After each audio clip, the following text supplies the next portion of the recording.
신윤의 핵심으로 꼽히는 장제원 의원은 이 김 후보의 탄핵 발언에 대해서 어떻게 얘기했을까요? 자, 당정이 하나가 되고 같은 목소리를 내는 게 굉장히 중요하다. 당정이 분리돼서 계속 충돌이 했을 때 정권에 얼마나 부담이 됐고 정권이 얼마나 힘들어졌는지를 강조한 발언이다. 이렇게 옹호를 했습니다. 자, 김철현 평론가님, 탄핵 발언을 장제원 의원이 수습하는 모양새인데 적절하다고 보십니까? 아무래도 그 탄핵 발언이 제가 볼 때는 조금 대통령실이나 이렇게 좀 사전 조율은 안 된 느낌이 들어요. 예. 약간 이제 조금 뜨끔한 상황인데 아마 그 장제원 그 의원이 직접적으로 나서게 된 건 아무래도 그런 좀 발언에 대해서 좀 대통령실이 전혀 정치적 오해가 없다는 그런 메시지를 좀 던지고 싶은 거겠죠.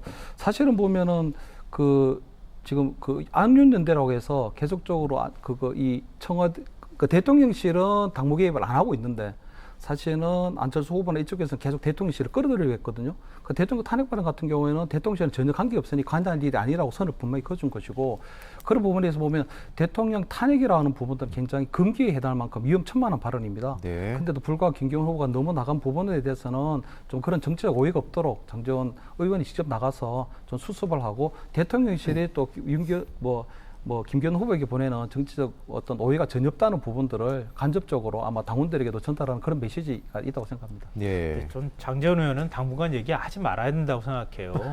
국민의힘 안에서도 장제원 의원하고는 좀 거리를 두잖아요. 본인 스스로가 그 김기현 후보가 당대표가 된다 하더라도 어떤 임명직도 맞지 않겠다고 얘기했잖아요. 그럼 뒤로 좀 빠져 있어줘야죠. 그러니까 오히려 윤핵관이 더 부각되고 대통령과의 관계가 더 부각되는 측면이 나타나잖아요.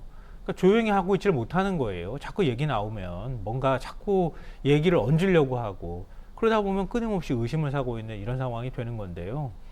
그러니까 김기현 후보가 참 이런 말씀까지 안 드리려고 했는데 탄핵 얘기를 하잖아요. 지금 배신할 것 같다고 안철수 후보를 지금 공격하는데요. 박근혜 대통령 탄핵에 김기현 후보는 찬성했나요? 반대했나요? 탄핵에 찬성했잖아요. 본인 스스로가 박근혜 전 대통령 탄핵에 찬성한 사람이 지금 와가지고 탄핵은 트라우마입니다. 저 사람은 탄핵시킬지도 모릅니다. 이렇게 얘기하는 게 이게 말이 됩니까? 말이 안 되잖아요. 이런 방식으로 선거 캠페인을 하니까 김기현이란 정치인이 안 보이는 거예요. 김기현이란 후보가 무슨 능력이 있는 것처럼 보입니까? 아무런 능력이 없어 보이잖아요. 그냥 대통령이 힘에 기대가지고 당대표 하려고 하는 사람밖에 안 보이잖아요.